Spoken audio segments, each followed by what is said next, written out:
10th mathematics अध्याय 2 बहुपद का प्रश्न नंबर पहले का 5वां। तो हमने पिछले 4 सवाल कर चुके हैं। अगर आपने मेरी पिछली वीडियो नहीं देखी तो आप देख सकते हैं, जिससे आपको ये वाला प्रश्न समझने में आसानी होगी। तो हम 5वां क्वेश्चन करना है हमें। तो सबसे पहले तो हम इसमें देखेंगे कि एक फॉर्मूला लग रहा है। इसको टी स्क्वायर को टी स्क्वायर ही लिखेंगे, माइनस 15 है। 15 को अगर हम रूट 15 का होल स्क्वायर करते हैं तो ये लग रहा है एक फॉर्मूला ए स्क्वायर माइनस बी स्क्वायर। इसका फॉर्मूला होता है ए स्क्वायर माइनस बी स्क्वायर बराबर ए प्लस बी ए माइनस बी। ये फॉर्मूला होता है, ये हमें याद होना चाहिए। अब हम ए बराबर टी ले लेंगे, बी बराबर रूट 15। तो यहाँ पर रख देंगे ए बराबर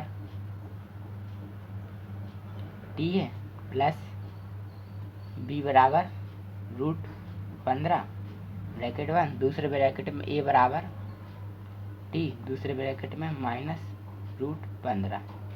तो ये हमारे आ गए 2 ब्रैकेट में। अब हम जैसे पिछले सवाल करते थे ना, 0 के बराबर लेते थे, ये जो 2 आते थे हम उनको 0 के बराबर लेते, वैसे इसको भी करना है।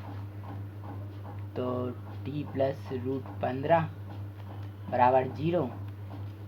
तो टी बराबर रूट 15 का पक्षांतर हो जाएगा तो माइनस रूट 15। तो ये टी का मान आ गया। दूसरा टी माइनस रूट 15 बराबर 0, तो टी का मान आ गया प्लस रूट 15। तो इस तरह हमारे शून्यक हो गए।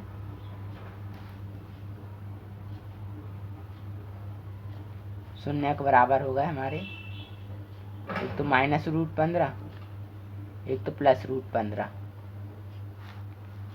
अब हमें ए बी सी का मान निकालना है। तो लिखेंगे दिए गए बहुपद की तुलना द्विघात बहुपद से करने पर। द्विघात बहुपद से तुलना करेंगे तो द्विघात बहुपद क्या होता है, a x square plus b x plus c. तो हम यहाँ पर x की जगह t लिख लेंगे, जैसे मैंने पिछले सवाल में बताया था। अगर यहाँ पर t रहे तो हमें t लिखना है, अगर a रहे तो a लिखना है, b रहे तो b लिखना है। यहाँ पर t था तो हम यहाँ पर x की जगह t लिखेंगे। तो अब हम क्या करेंगे, x ये टी स्क्वायर का पद है, ये पूरा टी स्क्वायर का पद है, और तो हम टी स्क्वायर के पद को ये टी स्क्वायर के पद के बराबर कर देंगे। तो ये टी स्क्वायर ये पद और ये टी स्क्वायर का पद ये बराबर हो जाएंगे। तो टी स्क्वायर से टी स्क्वायर कैंसिल हो जाएगा, तो ए बराबर हमारा आ जाएगा 1। ऐसे ही टी का पद बी टी, इसमें टी का पद है नहीं तो हम इसको 0 मान लेंगे। अगर रहता नहीं है, बराबर है, तो हम उसको 0 ही लिख लेते हैं, 0 टी। क्योंकि इसका 0 में टी का गुणा करेंगे तो 0 होगा, तो टी से टी कैंसिल हो जाएगा। आपको 0 लिखना है तो 0 लिख दीजिए और टी का पक्षांतर कर दीजिए, तो 0 ही हो जाएगा वो वैसे भी। तो बी बराबर 0। ऐसे सी का पद ये, इसमें सी का पद ये संख्या का जो भी, तो -15 है, माइनस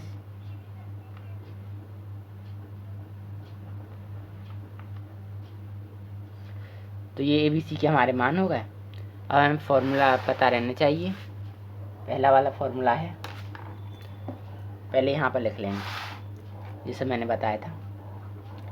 माना अल्फा बराबर माइनस रूट 15, बीटा बराबर रूट 15।